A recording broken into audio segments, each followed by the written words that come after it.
A few years ago, I was driving down Highway 6 to Oxford, Mississippi on my way to a writing conference when I saw a billboard by the side of the road that said, "Yes, we can read. A few of us can even write." And there were pictures of 14 Southern authors, many award-winning, some Pulitzer Prize winners. And I thought when I saw this, that this represented only a small number of the authors from my state and region who have become an important part of the Southern canon of literature.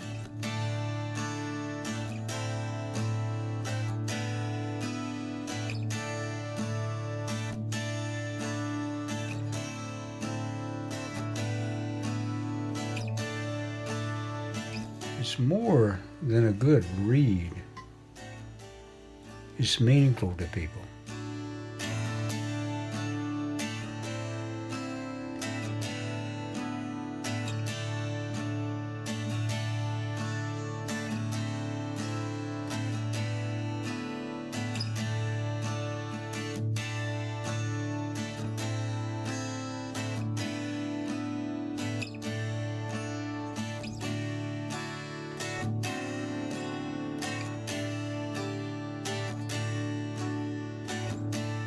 I've realized I have not really taken the trouble to focus on combining the law and the people it affects. I go back to a line that I put into an opinion I wrote a number of years ago on the Supreme Court of Mississippi, that both the judges who were involved in the cases and the people who were affected need to have the perspective of, first, the wisdom of Solomon, patience of Job, and I've added, and the humanity of Shakespeare.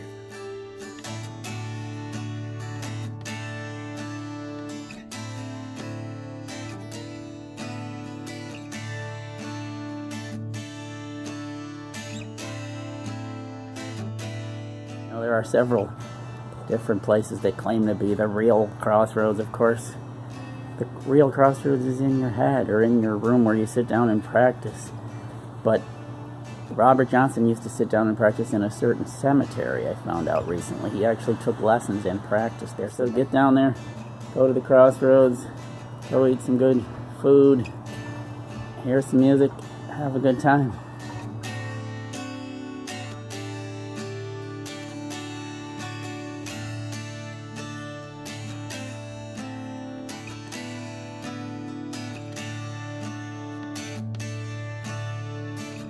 As a photojournalist, I was covering the aftermath of the storm and quickly grew tired of all the death, destruction, and just misery that the storm brought to this area.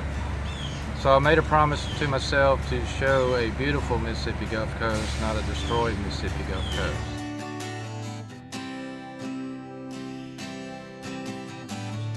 But I did come across this record in an old shop in Wales.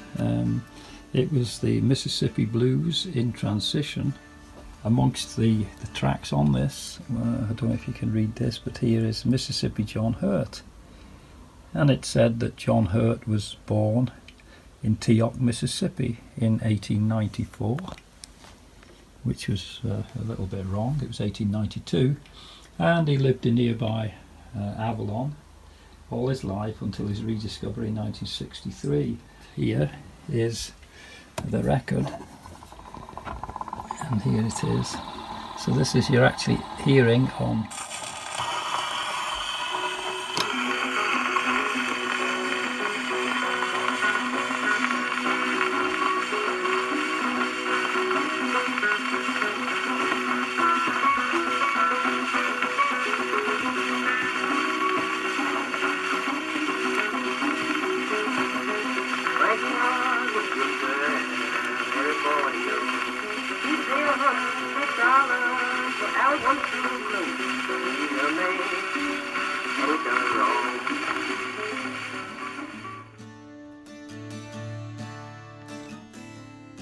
We appreciate the opportunity to work on this project with the staff of the University Press of Mississippi. Their encouragement and publishing expertise enable scholarship that helps Mississippians understand the state's past and contribute to its future.